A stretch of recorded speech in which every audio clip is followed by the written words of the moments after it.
Bom dia, boa tarde, boa noite, meus amores. Tudo bom com vocês? Como vocês estão? Espero que bem. Só que ainda em casa, viu? Fique em casa, pelo amor de Deus.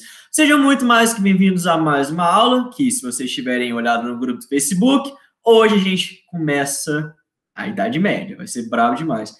Então, sem mais delongas, e dessa vez sem mesmo, não tem nenhum recado, por incrença que pariu, a gente vai começar a aula. Olha que incrível. Então, eu já vou aqui pro slide. Apresentação. Aqui. Eita, pera, esqueci de transmitir a tela. Nossa senhora. Ai, meu Deus, 20 anos de curso ainda do Miguel. Peraí que eu sou mongol. Pera, acho que agora vai. Pronto, agora sim. Agora nós vamos para as aulas. Meus amores, igual eu tinha falado para vocês, hoje a gente vai começar a Idade Média, tudo bem? Só que eu, mongol e retardado do jeito que eu sou, eu não falei para vocês o que isso significa, velho. Eu sou muito burro, me desculpem. Amores, esse slide que vocês estão vendo agora deveria ser a primeira coisa que eu devia ter passado para vocês. Assim, na primeira aula, no primeiro negócio, pronto, slide, lindo, maravilhoso, assim. Mas eu esqueci, vocês me perdoem. Mas enfim, tô aqui para reparação histórica de vocês, né? Para falar. Meus queridos, para facilitar o entendimento da matéria de história, a gente divide ela em alguns bloquinhos, alguns aglomerados. Até porque senão vai ficar muito difícil estudar uma coisa contínua. Então, qual que é o grande rolê? Você tem todo o registro histórico da humanidade no sentido de tempo mesmo. Você tem toda a vivência humana aqui na Terra. A gente pega toda essa vivência e parte em duas partezinhas. A primeira chama pré-história e a outra parte chama história. O que caracteriza a pré-história? O que não é presente na pré-história, que é presente na história, que justifica essa divisão. Amores, como vocês podem ver aqui, a pré-história vai desde não sei, até quando o Homo sapiens surgiu, até 4.000 a.C. Em 4.000 a.C. surge a escrita. E a partir daí a gente começa a relatar o nosso cotidiano. E se a gente relata o nosso cotidiano, isso consegue ser preservado de alguma forma para gerações futuras. E é nesse momento, quando a escrita é inventada, que ocorre a ruptura entre pré-história e história. Tudo bem? E aí, dentro da história, dentro de toda a história humana, ou seja, o que é a partir da invenção da escrita, a gente quebra ela em 4 grandes partes, em 4 grandes aglomerados, tudo bem? A primeira delas é a antiguidade, que é o assunto que a gente terminou de ver, que é Roma, Grécia, Mesopotâmia, Egito, etc. Então, a antiguidade vai desde 4.000 a.C., onde supostamente a escrita foi inventada, e vai até o ano de 476 depois de Cristo. Ah, e o que aconteceu de tão importante nesse ano? Pô, meus amores, a gente viu na última aula. A queda do Império Romano do Ocidente. Então, quando o Império Romano do Ocidente cai, a gente tem a transição da Antiguidade para a Idade Média, que é o assunto da aula de hoje, tudo bem? E aí vocês podem ver pelas datas aqui, amores, quase 1.000 anos de Idade Média, assim, muita coisa aconteceu, muitas intrigas, muitas histórias de amor, muitas histórias de, sei lá, de ódio, não sei, muitas guerras, muitos impérios surgiram, muitos impérios caíram, e aí, em 1453, a gente tem a transição da Idade Média para a Idade Moderna. E o que marca essa transição? Qual que é o evento que marca essa troca de períodos? A queda do Império Romano do Oriente, também chamado de Império Bizantino, que é o que a gente vai ver hoje também, um dos assuntos que a gente vai ver hoje. Mas vocês podem ver que a Idade Moderna é um pouquinho mais curtinha quando a gente compara com as outras. Ó, tá vendo? 4.000 a.C. até 476 até 1.004, enfim. A Idade Moderna dura pouco, mas isso não quer dizer que não aconteceu uma cacetada de coisa, porque aconteceu. Então ela vai desde 1453, na queda do Império Bizantino, até 1789. E o que... Eita, o passarinho tá gritando muito, espero que não apareça na gravação.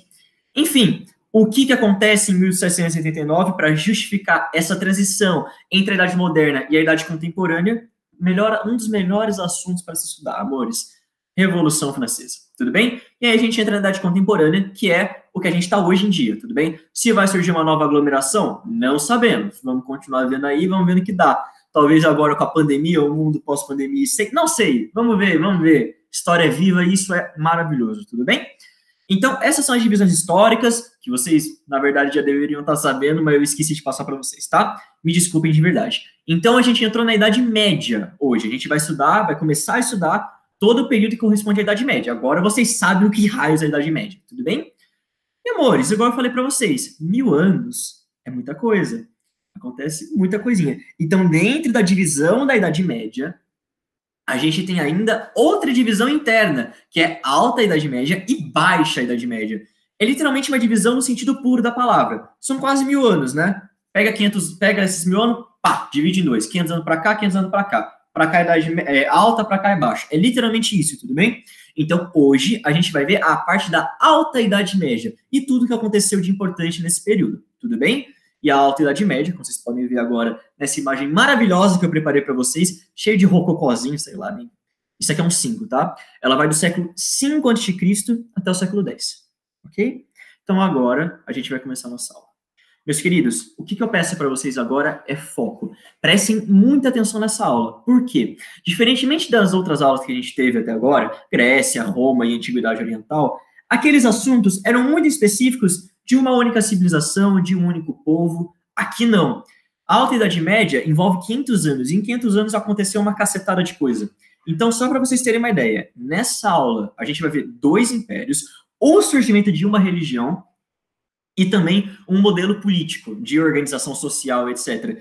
Então, assim, são assuntos que são correlacionados entre si, têm ligação entre eles, mas não é uma ligação tão óbvia. Então, eu preciso do foco e da atenção de vocês para que vocês consigam entender tudo certinho, tudo bem?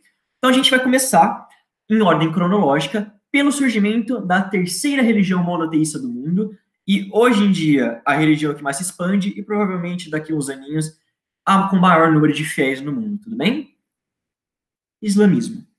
Só que assim, igual na parte da Grécia, eu sou mongol e não planejei esse slide direito, vocês me perdoem. Então a gente vai voltar agora lá para onde a gente estava, que a gente vai ver um mapinha, que eu amo mapa, vocês sabem, mapa é perfeito.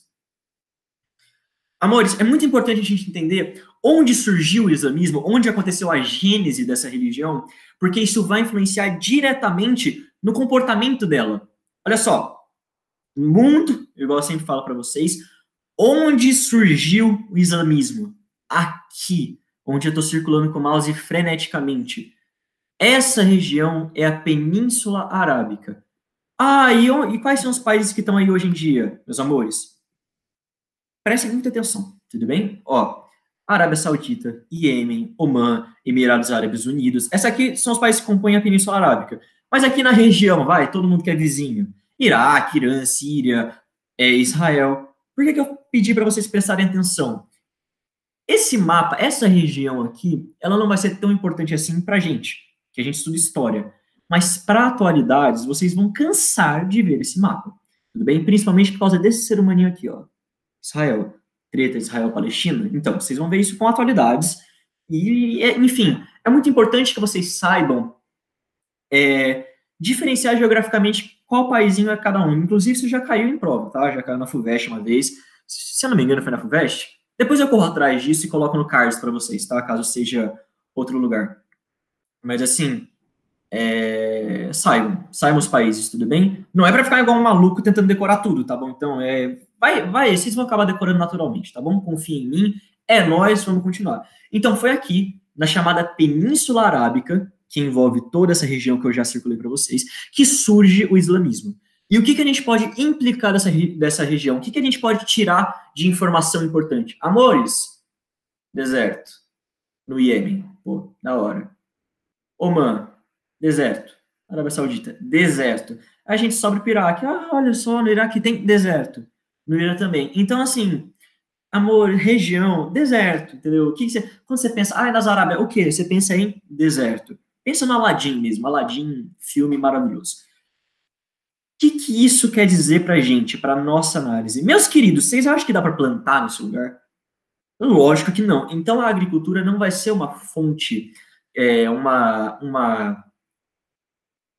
Deus do céu, uma atividade econômica, lembrei o nome agora, tão relevante nessa região por motivos óbvios de não dar para plantar nada aqui.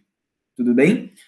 Então, o que acontece? Como é que os povos que viviam nesse lugar sobreviviam? Pelo comércio, pelas rotas comerciais. Então, de novo, imaginem Aladdin.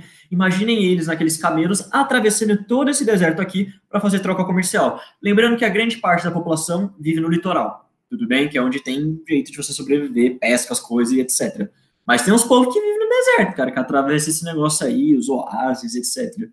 Tá bom? Então, muito importante, região que o comércio vive brabo, vive muito bom. Por que que isso vai ser importante? A gente vai ver agora. Então, agora sim a gente vai para o slide. No slide atual. Pronto, aqui. Outra coisinha que vocês têm que saber que é muito importante: diferenciar árabe de muçulmano. Amores, pelo amor de Deus, não é a mesma coisa, tudo bem? Olha só. O que que quer dizer ser árabe? Ser árabe é ser descendente dos povos semitas. Então, quando alguém fala para uma pessoa, nossa, você parece árabe, ó, é isso aqui, é fenotipo, tudo bem? Tá relacionado à etnia. Você ser muçulmano quer dizer que você segue a religião islâmica. Então, muçulmano é alguém que crê em toda a mitologia islâmica. Uma coisa não está relacionada à outra. Você tem árabe que não é muçulmano e muçulmano que não é árabe. Vocês querem alguns exemplos? Eu posso dar para vocês. O Irã, em geral, tudo bem, meus amores? Tudo que eu vou falar agora é generalizado, não é uma verdade universal. Mas o povo do Irã tem descendência persa. Eu falei isso para vocês, inclusive, nas outras aulas. Só que a religião predominante lá é o Islã e tem um grande número de muçulmanos lá. Então, mesmo não sendo árabes, eles são muçulmanos. Ah, e o inverso é verdadeiro? O inverso é verdadeiro. Não sei se vocês sabem, o Líbano em si, o país, é o lugar no Oriente Médio, se eu não me engano, que a fé católica é mais fragmentada, meu Deus do céu, alicerçada, é mais presente. Tem muito católico no Líbano. E os libaneses são árabes, mas não são muçulmanos, entendeu? Então, recapitulando, árabe, fenotipo, etnia. Ser muçulmano significa que você segue as leis do Islã. Não são a mesma coisa, tudo bem? Pelo amor de Deus. Tá certo? Então, pré-requisitos básicos a gente já preencheu. Depois, o próximo tópico. O islamismo surge naquela região que eu mostrei para vocês no mapa, que é a Península Arábica, uma área completamente desértica, um monte de deserto, Aladim, tudo bem? Muito deserto. E importante, as pessoas que viviam nesse lugar inóspito, mas tinha gente que vivia lá, não possuíam uma unidade política, ou seja, você não tem um governo centralizado. E por causa disso, você tem várias aglomeraçõezinhas de tribos independentes em si, com tradições, cultura, religião próprias, que eram politeístas, também acreditavam em vários deuses. E todas essas pessoas eram o quê? Semitas. E se são semitas, são árabes. Tudo bem? Quer dizer, às vezes não. Enfim, detalhe. Vamos continuar. É nessa região que nasce o Maomé. O Maomé nasce, se eu não me engano, no ano 570 depois de Cristo. A vida dele é bem interessante. Eu vou contar só um pouquinho agora, mas assim, detalhes, viu, amores? Nunca vi isso cair em prova. Ele fazia essas rotas comerciais que eu falei para vocês. Então, ele teve muito contato com povos de outras localidades do mundo. Tudo bem? E, inclusive cristãos, inclusive judeus. Tudo bem. Decorem isso. Aí teve um belo dia, que ele foi num retiro espiritual. Tava lá de boa, tranquilo. Aí do nada, e isso daqui que eu vou falar agora para vocês, meus queridos, ó, é da religião, tudo bem? Cabe a vocês acreditar ou não. De acordo com Maomé. Tava lá no retiro, tô de boa, tô tranquilo, resort, brabo. Aí pá, surge o anjo Gabriel para ele. Ah, o anjo Gabriel do catolicismo? É ele mesmo, é o mesmo anjo. Fala, Maomé, Mohammed é o nome árabe do Maomé, viu? Mohammed, você é um enviado de Deus, você vai ser o enviado de Allah, Allah é Deus em árabe, na terra. Você vai ser o responsável por expandir a palavra de Allah nessa região cheia de outras crenças politeístas. Aí o Maomé falou, nossa, que fita, seu anjo, muito obrigado. Então vou espalhar agora a palavra de Allah. Até rimou, olha que lindo. Então, o que aconteceu? Basicamente, de acordo com o islamismo, Allah, meu Deus do céu, Maomé recebe a visita do anjo Gabriel por intermédio de Deus, por intermédio de Allah, e é dito a ele para que ele espalhe toda a palavra do islamismo na região lá da Península Arábica. Tudo bem? Por que eu falei para vocês prestarem atenção nesse negócio do contato deles com judeus, com cristãos, etc.? Amores, eu falei do anjo Gabriel. Eu falei que era o mesmo anjo, porque o islamismo bebe muito da fonte do judaísmo e do cristianismo. Para vocês terem uma ideia, Jesus é canônico, falei tudo errado. Jesus é canônico no Islã. Ele tem uma importância muito grande dentro das tradições islâmicas. O que é diferente, o que difere do cristianismo do islamismo é que, para os islâmicos, Jesus não era o Messias, etc. Mas, assim, detalhes. Então, muitas das tradições islâmicas são baseadas nas cristãs e nas de judeus. Tudo bem? Assim, Alá é Deus, no sentido mais puro da palavra. É o Deus cristão, é a mesma entidade. Ah, por que chama Alá? Porque Alá, como eu falei para vocês, é Deus em árabe. É só por causa disso, não tem outro motivo. Tudo bem? Então, o último tópico aqui está contemplado para vocês entenderam, que é o islamismo bebe da influência do judaísmo e do cristianismo. Correto? E aí, o que que acontece? O Maomé, ele pega essa mensagem que supostamente ele teve do anjo Gabriel, ele leva muito a sério. Então ele vai para uma cidade que era muito rica naquela época, que é essa que está aparecendo aí para vocês do lado, que é Meca. Meca era ponto de encontro de várias rotas comerciais, o povo descansava muito aqui. E aí ele começou a falar dos 7 ventos. Ô, gente, um minuto de atenção aqui, fazendo favor. Esses tantos de Deus que vocês pregam aí, tá tudo errado. Só tem um Deus verdadeiro, um único grande, que é Alá. Vocês têm que ouvir a palavra de Alá. E eu, Maomé, eu, Mohammed, sou profeta desse Deus. Eu venho aqui, vamos, sabe?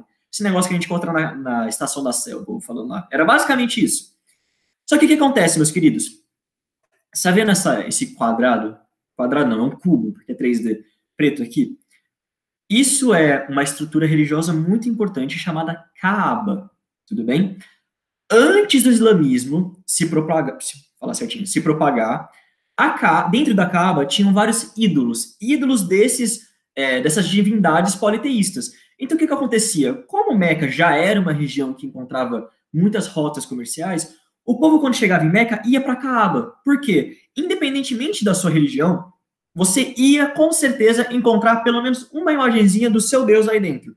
Por quê? Porque tinha um monte, tinham mais de 400. Tudo bem? E aí o que acontece? Os administradores da cidade de Meca, as pessoas importantes da cidade, quando elas viram Maomé, elas começaram a ficar assustadas. Por quê?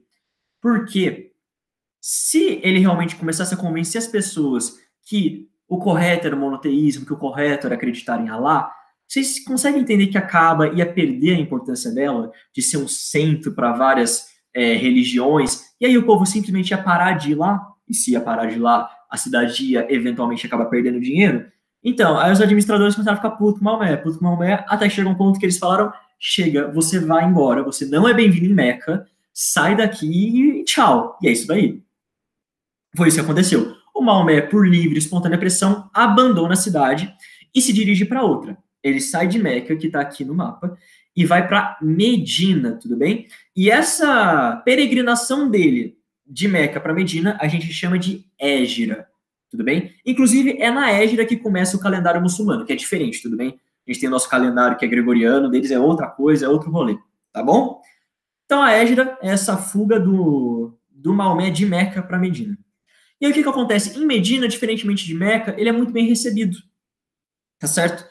Ele consegue convencer uma grande parte da população sobre o que ele estava pregando e etc. E aí o que ele faz? Ele começa a organizar um exército de fiéis em Medina com a intenção de controlar Meca à força. Isso a gente chama de jihad. Amores, agora eu preciso muito, muito da atenção de vocês. Se vocês olharem em qualquer tradutor, jihad vai estar sendo traduzido como guerra santa. Não é, tudo bem? Olha só.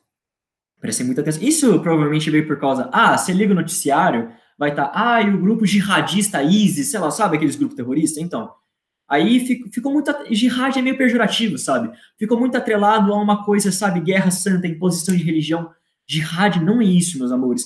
Jihad é o ato de alguém que é fiel ao Islã propagar a fé. Ou seja, é o esforço que algum crente, as tradições muçulmanas, faz para espalhar a fé dele.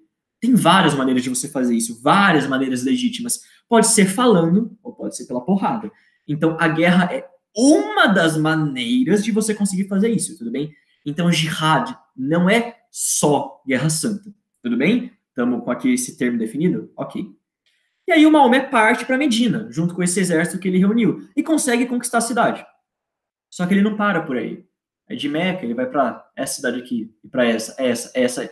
No final das contas, ele consegue dominar todo o mundo árabe, toda a Península Arábica, e o islamismo se difunde por toda essa região. E aí o que acontece? Lembra que eu falei que o poder político era fragmentado em várias tribos? Então, agora você tem uma união causada pelo próprio Maomé, causada pela religião islâmica. Eles juntam, ficou tudo bonitinho. Então, agora a gente tem uma unidade política, o Maomé acaba por, direta ou indiretamente, unificando o mundo árabe. Só que acontece uma treta. Depois que o Maomé falece, tem uma ruptura dentro do Islã, tudo bem? Amores, não entrando muito em detalhes, porque é um assunto um pouco complicado, até pra gente que não tem muito contato com a religião islâmica, existe um livro chamado Sunna. E o que acontece? Esse livro é considerado sagrado e canônico para algumas vertentes do islamismo e descartado por outras. Esses são os sunitas e os xiitas. Você já deve ter ouvido muito falar. Então, o que quer dizer sunita e xiita a priori, tipo, puramente? Sunita é quem leva o livro de Sunna em consideração. E xiita não leva. É simplesmente isso, tudo bem? É só isso. Por que eu tô falando isso para vocês? Isso vai ser muito importante para a atualidade, meus amores. Xiita tem um termo muito pejorativo também, assim como o jihad hoje em dia. Porque você abre o noticiário, vai estar, e o grupo xiita, sei lá das quantas, explode a catedral de não sei o quê. E aí fica atrelado ao termo xiita uma ideia de extremismo. E não é assim, tudo bem, meus queridos? Você tem grupos extremistas xiitas, sim, você tem. Assim como você também tem sunita. Só para vocês terem uma ideia. Osama Bin Laden, sunita, ele não era xiita. Tudo bem? Então, não leve essas coisas em conta. A única coisa que vocês têm que saber, a diferença entre sunita e xiita é o que eles acreditam ou deixam de acreditar. Tudo bem? Não diz em relação ao extremismo. Ok? Há outras coisas que eu podia falar para vocês da tradição islâmica. Assim, nunca vi cair no vestibular, mas é legal. Alguns preceitos deles. Tipo, você tem o Ramadã. O Ramadã tipo, lembrando, eu falei para vocês que tem o calendário árabe, que é diferente do nosso. Então, eles têm o mês do Ramadã. No mês do Ramadã, eles têm que jejuar. Outra coisa, se eles tiverem dinheiro e condição física para ir, eles têm que ir para Meca pelo menos um mês. Eles têm que orar 5 dias. 5 dias, meu Deus do céu. Eles têm que fazer uma oração 5 vezes ao dia voltados para Meca. Assim, tradições islâmicas mesmo. Não estou contando para vocês porque, sei lá, vai ficar no vestibular. E por fim, por último, o que acontece? Teve essa ruptura religiosa. Por que grupo que ela foi liderada? Pelos califas. Os califas eram como se fossem os generais do Maomé, entendeu?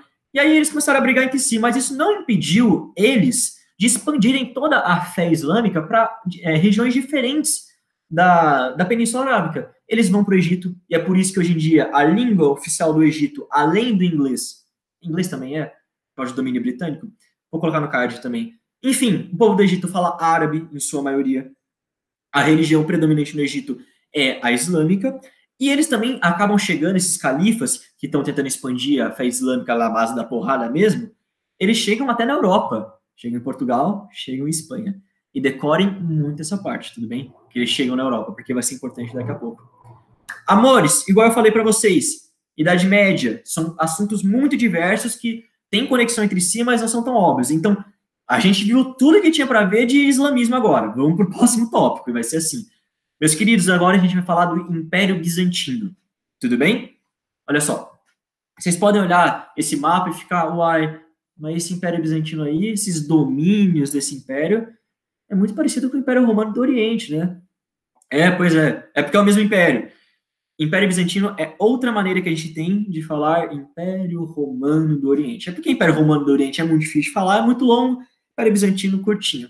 Tudo bem? Então, Império Bizantino é o herdeiro do Império Romano do Oriente. Amores, uma coisa muito importante que eu deixei para falar aqui e não falei na aula de Roma. Olha só. Lembra que teve a divisão administrativa entre o Império Romano do Ocidente e do Império Romano do Oriente. O que isso muda na prática, na vida das pessoas? Absolutamente nada. Alguém que nasceu no Império Romano do Oriente, na Turquia, aqui, sei lá, em Niceia, não sei nem se fala assim, é romano. Uma pessoa que nasceu do lado ocidental, em Roma, é romano também. Entendeu? Então eles não tinham essa separação que a gente tem. Sei lá, alguém que nasce no Império Romano do Oriente não é romano oriental, é romano, e só. Tudo bem? Eu só queria deixar isso muito claro. Então, quando o Império Romano do Ocidente cai, o Império Romano do Oriente não começa a se chamar bizantino. Ainda é Império Romano, é a mesma coisa. O que acontece? Por que tem esse nome bizantino, então? Foi a gente que deu. Foram, tipo, é moderno esse nome, É uma divisão histórica para ficar mais para facilitar os estudos sobre esse império, meu irmão. Porque assim, se fosse considerar tudo normal, tudo sendo Império Romano, ia ser mais de 1.500 anos de história. E assim, ia ser difícil analisar tudo isso. Meu Deus do céu, hoje tá ruim com as palavras. Ia ser muito difícil analisar isso um em seguida da outra, sabe? Então, de colocar o Império Bizantino para você saber exatamente de qual período você está falando, que é esse daqui, de 395 depois de Cristo até 1453, que é quando ele cai. Tudo bem? Características importantes do Império Bizantino. Vou passar super rápido porque realmente não é um assunto que cai tanto. Primeira coisa, grande fluxo comercial. Amores, se atentem à capital do Império Bizantino, que eu já tinha falado para vocês na outra aula, que é Constantinopla, futura Istambul. Ó, tá aqui, na Turquia. Tá vendo o Mar Negro aqui? Ó, o Mar Egeu aqui. Ela tá na transição da Ásia para a Europa. Queridos, chovia de rota comercial aí. Assim, tinha um monte. Então, comércio dentro do Império Romano do Oriente vai ser fundamental para o funcionamento de tudo. Vai ser uma atividade econômica muito forte, tudo bem? Muito importante. Outra coisa relevante que eu posso falar para vocês. Tiveram vários imperadores dentro do Império Romano do Oriente, dentro do Império Bizantino. O mais importante de todos foi o Justiniano. E por que o nome desse cara ficou eternizado?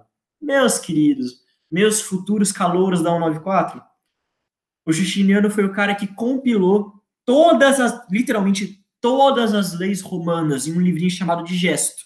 E é por isso que vocês vão estudar isso daqui, direito romano, tudo bem?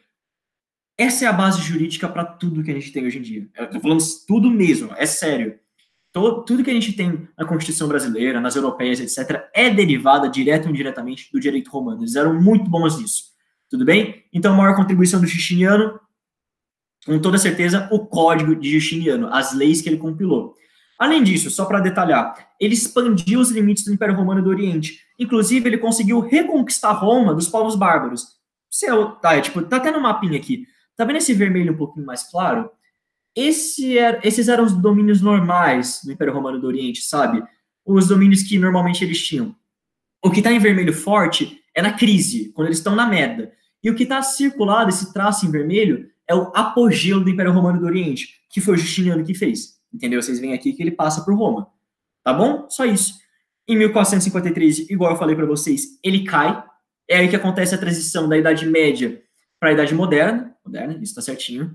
E quem que é responsável por essa queda? O Império Turco-Otomano. A gente vai ver eles em outra aula. Tudo bem? Então, passando. O que cai no vestibular mesmo de Império Romano, do Oriente, meus amores, do Império Bizantino? Questão religiosa. Amores, isso vai ser muito importante. Igual eu falei para vocês, voltando no slide, porque eu sou retardado. Constantinopla está no encontro de diversas rotas comerciais. E isso implica que gente de tudo quanto é canto do mundo ia para a cidade. Tinha gente que ia do interior da Ásia, do interior da Europa, aqui do Mar Negro, aqui do Mar Mediterrâneo. Tudo se encontrava em Constantinopla. E aí o que acontecia? Essas pessoas traziam culturas diferentes, traziam tradições diferentes. E, eventualmente, aconteceu uma troca cultural. Isso é normal.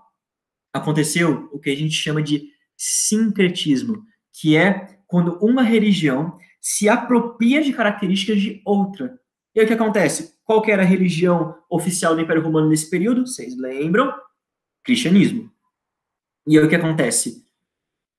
Heresias são absorvidas pelo cristianismo do Império Romano do Oriente.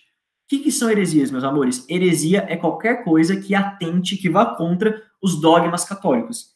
Quais são as duas heresias mais claras, as mais famosas que aconteciam nessa época? Primeira delas, a iconoclastia. Olha só, vocês vão ver esse termo, inclusive, depois. De novo, eu vou falar para vocês depois. Os iconoclastas, eles acreditavam que... Sabe essas imagens de santo que a gente tem? Então, a Virgem Maria, etc. Santinho mesmo, sabe? São Tomás de Aquino, São Agostinho e etc. Eles achavam que aquilo não podia, não. Aquilo não está de acordo com a religião deles, não está de acordo. Então, eles eram contra. Eles eram contra qualquer representação de santo em imagens. E é por isso que chama iconoclasta. Ícone, santo, clasta, quebra. E isso está literalmente, eles quebravam a imagem de santo na porrada, tudo bem? E a outra heresia, que normalmente é cobrada, mas que ela é um pouquinho mais complexa, prestem muita atenção agora, são os monofisicistas. Amores, eu vou entrar muito dentro da mitologia cristã agora, tudo bem? O que o cristianismo falava? O cristianismo do Ocidente. Eles falavam que Jesus tinha duas facetas, duas características, uma divina e uma humana, tudo bem? Então ele era filho de Deus, mas acima de tudo ele também era homem. Tipo, homem não no sentido de gênero, mas humano, pele e osso, sabe? E assim como nós, ele cometia erros, etc.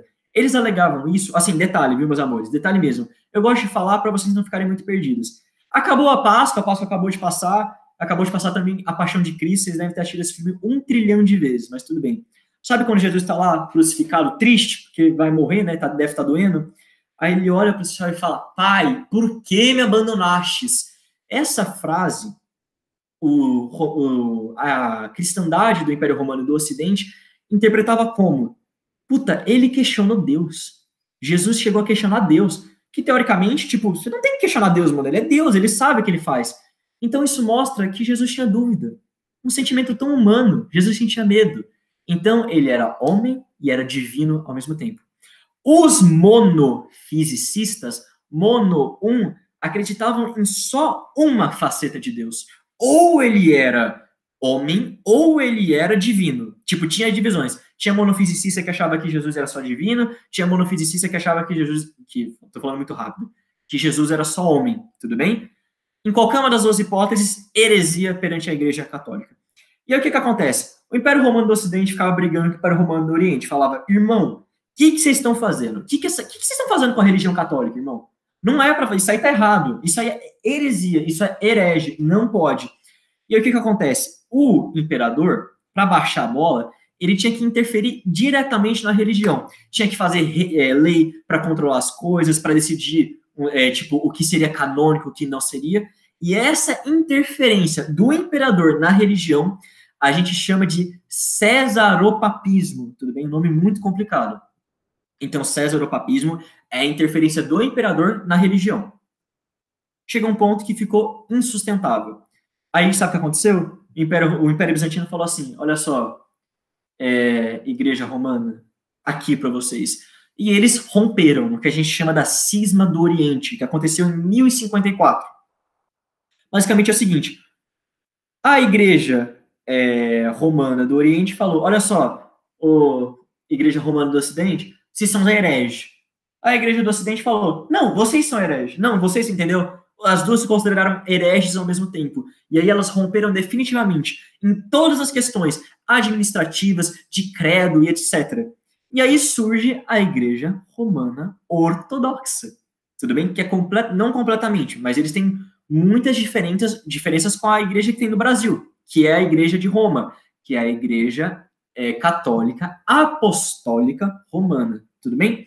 Aqui vocês têm uma imagem do mais alto representante da Igreja Católica, que é o Papa, esse é o Papa Bento XVI.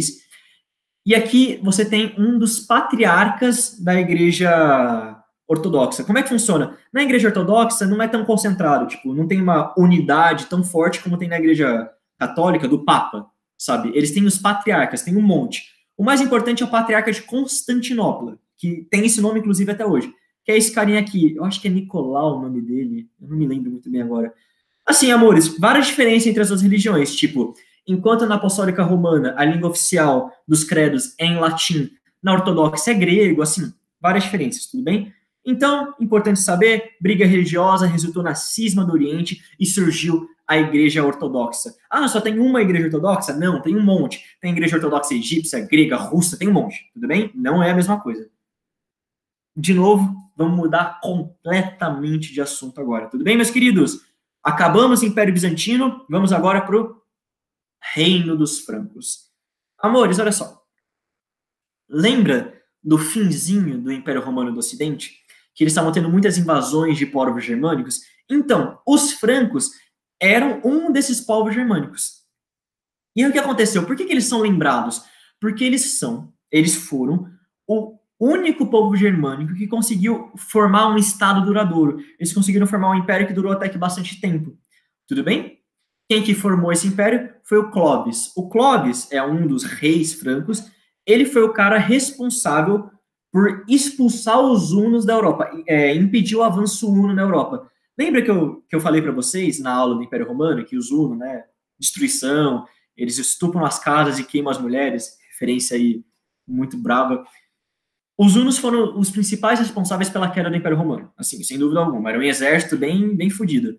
E o Clovis, que é esse rei franco, ele rechaçou os hunos, falou, ó, vai embora, tudo bem? Outra coisa importante do reino dos francos, vocês têm que saber. Tivemos duas dinastias ao longo de toda a história deles. A Merovingia, por causa de um rei chamado Meroveu, que é muito importante, e a Carolíngia, que a gente vai ver daqui a pouco, tudo bem? Tá, outra pessoa que foi muito importante para a história da humanidade, e é por isso que ele é lembrado, Carlos Martel. Amores, o que acontece? Você tinha os reis francos até então, até o tempo de Carlos Martel, e eles, que era da dinastia Merovingia, só que eles eram muito mais militares do que administradores. Eles não eram muito bons com finanças, essas coisas. Então eles criaram um cargo chamado prefeito de palácio. Vocês podem achar com outros nomes, mas normalmente está prefeito de palácio, que eram os caras que realmente iam administrar o império na prática. E o Carlos Martel foi o maior de todos os prefeitos de palácio. Ele era muito inteligente, então assim, o cara era bravo. Qual que é a maior contribuição da história do Carlos Martel? Meus queridos, lembra que eu falei no islamismo, dos califas, que eles estavam tentando expandir a fé islâmica por outras áreas? Lembra que eu falei também que eles chegaram... Aqui, cadê meu mouse aqui? Eles chegaram em Portugal, eles chegaram na Espanha. Então, eles pararam na Espanha. Da Espanha eles não passaram. E por quê? Por causa do Carlos Martel. O Carlos Martel foi o responsável por barrar o avanço islâmico na Europa. Se não tivesse barrado, o mundo ia ser bem diferente do que é hoje. Ia ser um IC muito curioso. Tudo bem? Então, essa é a maior contribuição do Carlos Martel. Em 737 tem a última grande batalha dos francos contra os povos árabes, e aí o avanço islâmico é barrado completamente. Tudo bem? Só que o que acontece? Carlos Martel era um cara muito popular dentro do reino dos francos. Assim, o povo gostava dele mesmo. Inclusive, alguns muito mais do que os próprios reis merovingios. E aí o que acontece? O filho do Carlos Martel, que tem o melhor nome da história, em francês é Pepin le Bref. Inclusive, gente, esqueci de falar para vocês. Amores, o reino dos francos, franceses, tudo bem? Vai dar origem futuramente à França. O Pepin le Bref, que é filho do Carlos Martel, assim, traduziram o nome dele para Pepino o Breve. Assim, eu não consigo mensurar em palavras o quanto que essa criança ia sofrer bullying aqui no Brasil. Mas, enfim, tirando essa parte, o Pepininho aí, ele sabia que o pai dele era muito popular e que os reis merovingios estavam meio que em queda, estavam, assim, perdendo aquela força que eles tinham. Então, o que ele fez? Ele falou assim, o povo da igreja, Papa, é o seguinte, estou pretendendo virar rei do reino dos francos. Mas para isso eu tenho que primeiro destronar o rei merovingio. E além disso, eu preciso do seu apoio. Em troca, eu vou fazer um negócio legal para vocês aí, vocês vão ver, tudo bem? E foi isso que aconteceu. O Pepino Breve, junto com o apoio da Igreja Católica, destrona o último rei merovingio e funda uma nova dinastia, que é a dinastia carolíngia. Ah, por que chama carolíngia? Por causa do pai do Pepino, o Carlos Martel. Tudo bem? E aí o Pepino Breve é o primeiro rei carolíngio da dinastia... Eita, eu falei tudo errado. É o primeiro rei franco da dinastia carolíngia. Pronto, agora eu falei certinho. Qual que é o mais importante, sem dúvida nenhuma, o cara mais pica, assim, do reino dos francos? É o Carlos Martel. Amores, Carlos Martel, ele é filho do Pepino Breve e neto do Carlos Martel, não, meu Deus do céu. Carlos Magno, meus amores, desculpa, hoje tá difícil. O Carlos Magno, ele é neto do Carlos Martel e filho do Pepino Breve. Esse foi o cara que conseguiu conquistar toda essa cacetada de terra que vocês estão vendo aqui. Tudo bem? Assim, é bastante coisa. É por causa disso que, de reino dos francos, o lugar que ele domina passa a chamar Império Carolíngio. Tudo bem? Carolíngio, Carlos, tipo, a dinastia que ele era. Olha o tamanho dessa bagaça, meus amores. Assim, é gigantesco mesmo. E aí uma coisa muito importante. Conforme o Império Carolíngio ia avançando, os reis carolíngios, eles também faziam uma coisa muito interessante. Eles doavam terra para a igreja. Por quê? Amores, olha o poder da igreja. O cristianismo dominava toda a Europa. Então era muito interessante para você que você tivesse o apoio do Papa. E os francos foram o primeiro povo bárbaro, o povo germânico, a aderir ao cristianismo. Então, assim, foi importante, foi muito importante mesmo. Eles doaram um monte de terra para a igreja, entre eles os estados pontifícios, que a gente vai ver em outra ocasião, tudo bem? Uma coisa muito importante, agora vem a parte importante realmente do Império Carolíngio. Meus queridos, olha o tamanho dessa porra, sabe? É difícil. Então, para administrar o império de uma maneira mais eficiente, o que o Carlos Magno faz? Ele divide tudo em condadinho, em uns territórios pequenininhos e dá para um conde. No total foram mais ou menos 250 condados, para facilitar a administração. Tudo bem? Ah, outra coisa muito importante, o Carlos Magno, ele fomentou muito a cultura. Então, ele investiu muito em educação, investiu muito em artes, e é por causa disso que durante o reinado dele, teve um evento que os historiadores chamam de Renascimento Carolíngio, porque a arte, a cultura e tudo em geral vai ser melhorado durante o período do Carlos Magno, tudo bem? Só que o que acontece? O Carlos Magno morre, e o filho dele, o próximo rei Franco, ele era meio incompetente. Então ele começa a perder território, começa a ter um monte de crise política dentro do reino dos francos. O que acontece no final das contas? A fragmentação de todo esse território que vocês estão vendo. Ah, mas como fragmentação? Lembra que eu falei dos condados, que tinham aproximadamente 250? Então, cada conde começa a ganhar mais poder e começa a se tornar uma autoridade regional. Amores, vocês estão vendo onde isso vai dar, né? Pois é. Feudalismo. Tudo bem, então. Meus queridos, eu acho que vocês, é muito chover no molhado eu ficar explicando detalhadamente o que é feudalismo, mas vamos lá. Feudalismo é um regime político que aconteceu na Europa, se eu não me engano, do século X ao século XII depois de Cristo. No que ele era caracterizado? Pela fragmentação política, ou seja, você não tem uma unidade, um estado muito bem definido dentro da Europa. Você tem o poder regional, ou seja, o poder era fragmentado e exercido em pequenas unidades regionais. Tudo bem que eram os senhores feudais. Os senhores feudais eram os governantes dos feudos, que era uma unidade pequenininha. E a terceira característica muito importante do feudalismo é que, amores, cada senhor feudal mandava no seu próprio feudo, que é uma unidade pequenininha de terra. Lá ele tinha as próprias leis, tinha as próprias tradições, tinha alguns aspectos culturais que eram diferentes de feudo para feudo. Mas tinha uma coisa que era com certeza universal para todos eles. Eles eram católicos. Então a igreja, no sistema feudal, assim, tá na Disney, sem zoeira. O clero é universal no sentido que todos os feudos, a autoridade da igreja, a autoridade do papa vai valer para todos os feudos, sem exceção. É a única autoridade política que funciona dentro da Europa nesse período. É a autoridade da igreja, tudo bem? Aqui vocês podem ver uma bela imagem do feudalismo. Tá certo? Então vamos falar um pouquinho mais, vamos detalhar um pouquinho, porque feudalismo cai bastante. Primeira coisa, vamos falar da sociedade. Amores, o que a gente pode falar da sociedade feudal? Ela é estamentada, ou seja, dividida em estamentos, hierarquizada. E a gente está dividido em três grandes aglomerações: o clero, a nobreza e os servos. Calma lá que eu vou falar de cada um deles agora. Outra coisa importante é que você não tem ascensão social nesse período. Assim, quem nasce servo, adivinha, vai continuar servo pelo resto da vida. Quem nasce nobre vai continuar nobre. E quem nasce no clero, clero. Entendeu? Para sempre. Não tem ascensão social. É muito difícil mesmo. Amores, o que acontece? Os servos, vamos começar pela camada mais baixa, geralmente começa pela mais alta. Os servos eram quem trabalhava dentro do regimento feudal. A gente vai ver isso na parte da economia, mas os feudos, em geral, eles tinham uma atividade econômica voltada para a agricultura. E quem plantava nos feudos eram os servos, tudo bem? Eram os pobres fudidos, eram quem eram explorados, etc. Acima deles, você tinha as pessoas que tinham terras, que eram donos de latifúndios, que eram os nobres.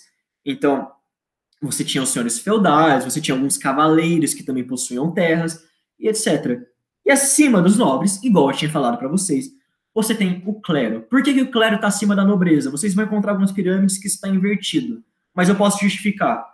O clero é universal. O mando do clero vale para toda a Europa, e isso não se aplica à nobreza. A nobreza é regional. Cada nobre manda no seu pedaço de terra, e só. O clero não, meu irmão.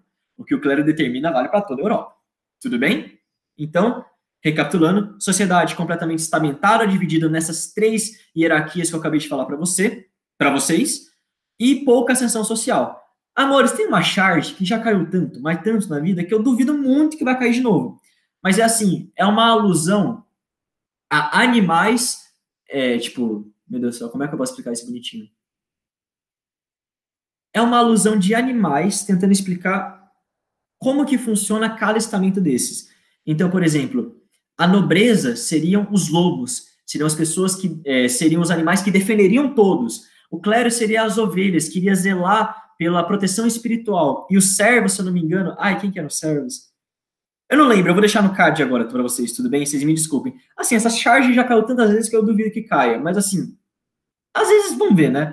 Vou deixar para vocês agora. Por fim não, tem mais um tópico.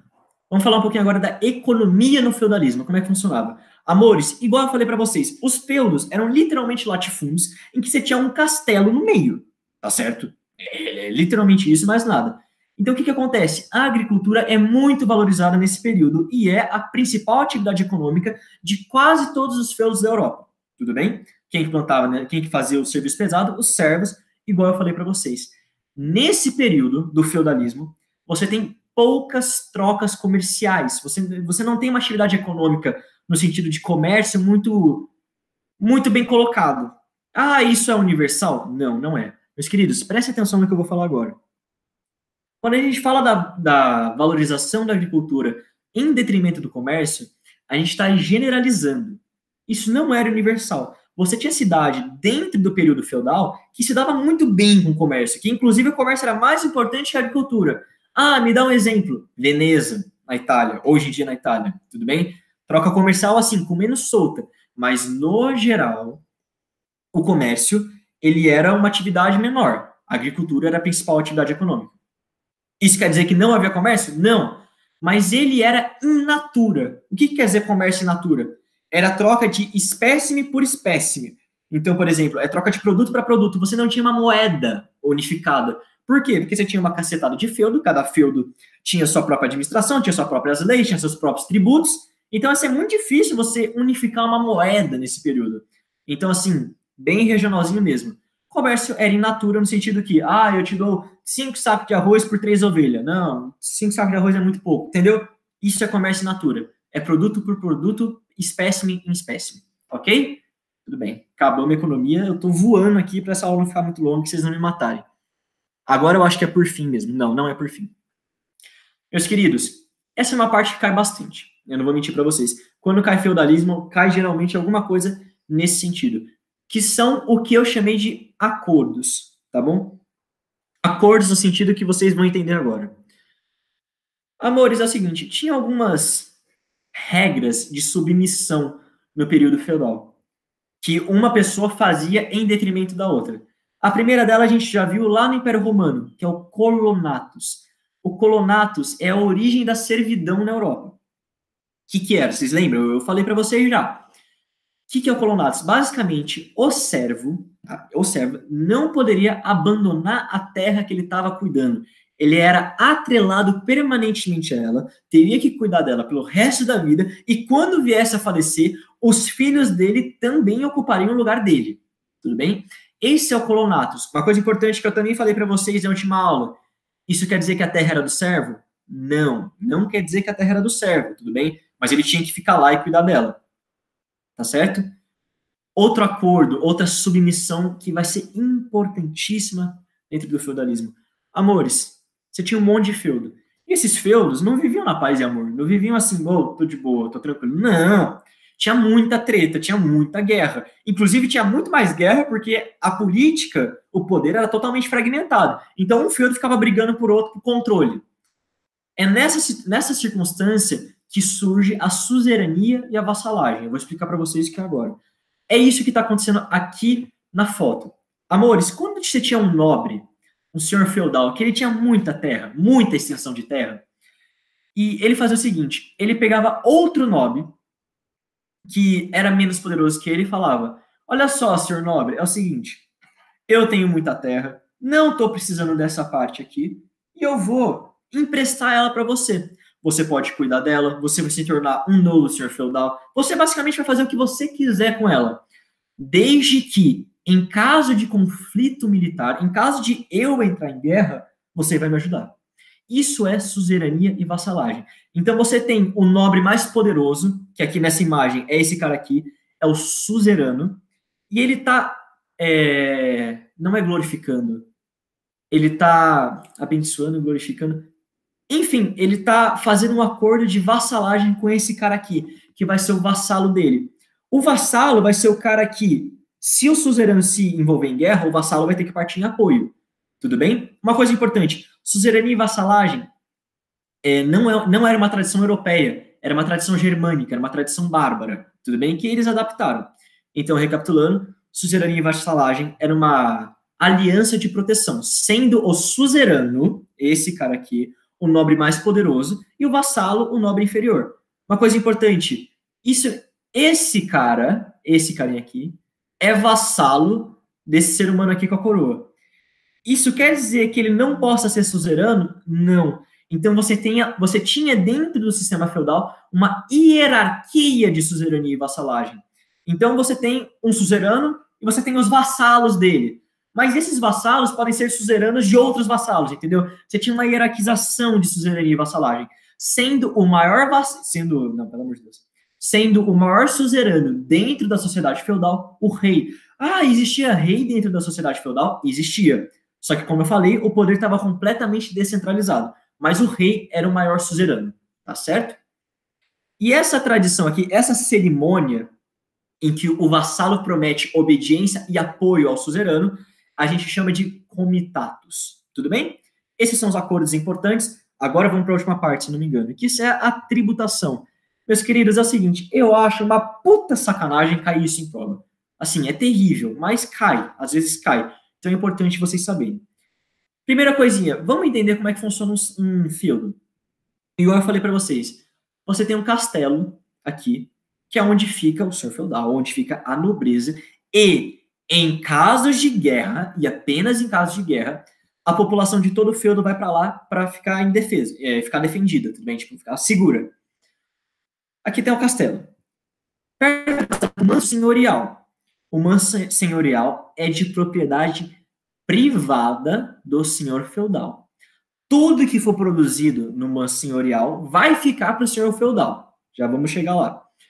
Além do manso senhorial, você tem o manso servil, que também é de propriedade do senhor feudal. Só que assim, tipo, os servos que trabalharem aí, eles só vão ter que doar uma parte da produção para o senhor feudal. Não é tudo, entendeu? A gente também vai chegar aí, calma lá. E por fim, a gente tem o manso comunal. Manso comunal comum, qualquer pessoa poderia usar ele, tudo bem? Quais que são os tributos importantes? A corvéia, em primeiro lugar. O que é a corvéia? Fala certinho. Durante 3 dias na semana, todos os servos teriam que ir para o manso senhorial e trabalhar lá. E como eu falei para vocês, toda a produção que é feita no manso senhorial fica para o senhor feudal. Então, basicamente, eles trabalhavam 3 dias de graça, certo? O resto eles podiam fazer o que eles quisessem. Então, um servo ia lá no manso senhorial, trabalhava seus 3 dias humilde, ia trabalhar no manso servil, dava duro no manso servil, trabalhava bastante, conseguiu uma certa quantidade de alimentos. Ah, essa quantidade de alimentos que ele conseguiu no manso servil está livre de imposto? Não. Você tem a talha. A talha é o imposto da produção feita no manso servil. Então, qual que é a diferença da corvéia e da talha? A corvéia é feita no manso senhorial e toda, sem exceção, produção feita lá vai para o senhor feudal. No manso servil é só uma parte, tudo bem? Além dessas tributações, a gente tem a taxa da mão morta. Basicamente é o seguinte, quando um servo falecia, os filhos dele, se ele tivesse filhos, teriam que pagar para continuar usando a terra do senhor feudal. Nossa, mas eles não eram obrigados a usar? Pois é, eles eram, mas, enfim, lógica. Era compulsório, velho. Você não reclamava, você só pagava. E por fim, a gente tem as banalidades. Banalidade é o seguinte: você está aqui no manso servil. Você usou um arado, que é do senhor feudal? Você vai pagar. Você está aqui no manso servil. Você usou um machado, que é do senhor feudal? Você vai pagar. Essas são as banalidades, entendeu? O uso de ferramentas que são do senhor feudal no manso servil, tipo, por servos. Acho que é só isso, na real. Acho que acabamos a aula. Nós acabamos, olha só que incrível. Amores, feudalismo não é fácil. De verdade mesmo. Deixa eu voltar aqui. Parar a apresentação. Acho que eu vou voltar na minha tela agora. Amores, feudalismo não é fácil, tudo bem? É um assunto muito complexo, são 1000 anos de história, e esses assuntos eles são interligados entre si de maneira muito subjetiva, sabe? Você tem que prestar muita atenção. Então, recapitulando, qualquer dúvida que vocês tiverem, manda mensagem para qualquer um da equipe de história. A gente vai ficar feliz em elucidar tipo, vocês, tá bom? Então é isso, espero que vocês tenham entendido, espero que vocês tenham gostado. Lembrando que temos exercícios lá no Drive, além do resuminho. É isso. Um beijo, um queijo, fiquem bem, mas fiquem em casa. E até a próxima aula, que vai ser Baixa Idade Média. Tudo bem? Um abraço, meus amores. Deixa eu parar de gravar aqui. Parei.